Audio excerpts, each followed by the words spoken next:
BBC one پر 2020 میں release ہونے والی یہ منی سیریز اسی نام سے لکھے گئے ایک مشہور انگریزی ناول پر بنائی گئی تھی۔ کہانی 1950 کے لگ بھگ کے ایک نئے آزاد ہندوستان کے وقت کی ہے، جب بٹوارا ہوئے ابھی زیادہ وقت نہیں گزرا تھا۔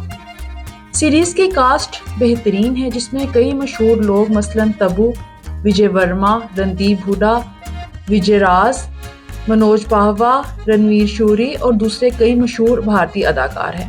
اور اس خوبصورت سیریز کی ڈائریکٹر میرا نیر ہیں، جو ایک انڈین امریکن فلم ساز ہیں۔ سیریز کی سینماٹوگرافی اور سیٹ انتہائی خوبصورت ہیں اور میوزک اپنے وقت کے حساب سے بہترین ہے۔ سیریز کی شوٹنگ لکھنؤ اور اس کے آس پاس کی گئی تھی، جو کہ سیریز میں ڈائیلاگز، لباس اور لہجوں سے بھی صاف پتہ چلتا ہے۔ مگر سیریز میں علاقہ ایک فرضی ٹاؤن دکھایا گیا ہے، جس کا نام براہم پور ہے، جو کہ لکھنؤ، کلکتہ اور دلی کے آس پاس ہی کہیں واقع ہے۔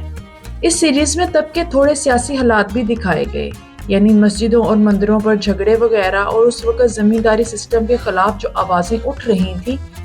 مگر توجہ کا مرکز صرف ایک نوجوان لڑکی لتا ہے، جو چاہتی ہے کہ اسے اپنے لیے ایک سوٹیبل لڑکا مل جائے۔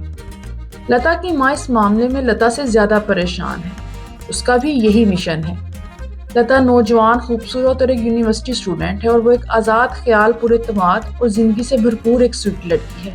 وہ ماں کے پریشر کو سیریس نہیں لے رہی، اور نہ ہی وہ ایک ایسی روایتی شادی کرنا چاہتی ہے کہ جس سے وہ کبھی ملی بھی نہ ہو، جس کے بارے میں جانتی تک نہ ہو، اور اس کے ساتھ پوری زندگی کا رشتہ جوڑ کر بیٹھ جائے۔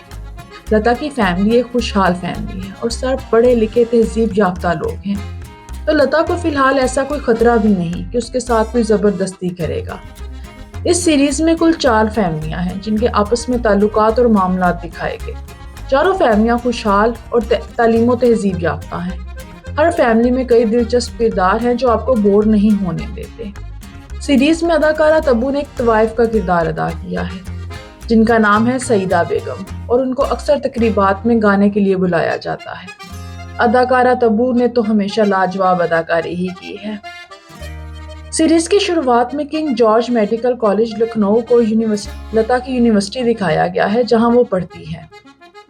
وہاں لائبریری میں ایک دن لتا نوٹس کرتی ہے کہ وہ ایک لڑکا جس کا نام کبیر ہے اس سے بات کرنا چاہ رہا ہے، اور پھر وہی ہوتا ہے، وہ سامنے آتا ہے اور بات شروع ہو جاتی ہے۔ لتا اچھی تربیت اور اعتمادی کی بجائے گھبرانے یا اسے جھاڑنے کی اسے بات کرتی ہے۔ اس کی وجہ شاید تب کا کلچر اور تہذیب ہوتا تھا کہ لکھنؤ والوں کے اخلاق و عادات کے متعلق تو ہم سب نے سن ہی رکھا ہے۔ لتا پہلے کچھ دن ٹال مٹول کرتی ہے، مگر پھر ان کی ملاقاتیں شروع ہو جاتی ہیں۔ لتا اور کبیر ایک دوسرے کو پسند کرنے لگتے ہیں۔ لتا اپنی سہیلی سے کہتی ہے کہ اس کے بارے میں پتہ چلائے کہ یہ کون ہے۔ پھر لتا کو پتہ چلتا ہے کہ کبیر ایک مسلمان ہے اور اس کا پورا نام کبیر درانی ہے۔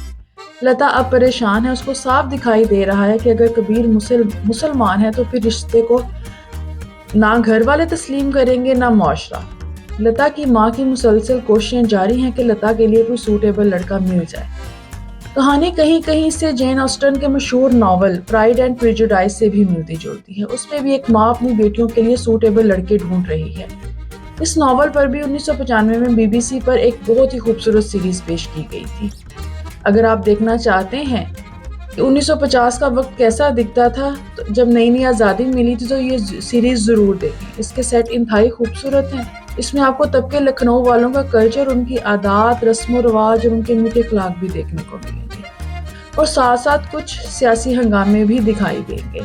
لتا کی ماں شروع سے ہی جتنے بھی جاننے والے ہوتے ہیں ان میں لتا کے لیے لڑکا ڈھونڈنا شروع کیے رکھتی ہے۔ پھر آخر کار لتا کے سامنے 3 لڑکے ہوتے ہیں۔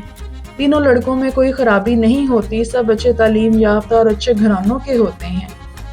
لتا کو ان میں سے کون سا لڑکا اپنے لیے سوٹیبل لگتا ہے، یہ جاننے کے لیے آپ کو سیریز دیکھنا پڑے گی۔ صرف 6 ایک ساتھ ہیں، آپ کو یہ ضرور پسند آئے گی، اور اگر آپ نے دیکھ رکھی ہے تو مجھے آپ کمنٹس میں بتا بھی سکتے ہیں کہ وہ کون سا لڑکا پسند کرے گی۔ چینل کو سبسکرائب کرنا مت بھولیے گا۔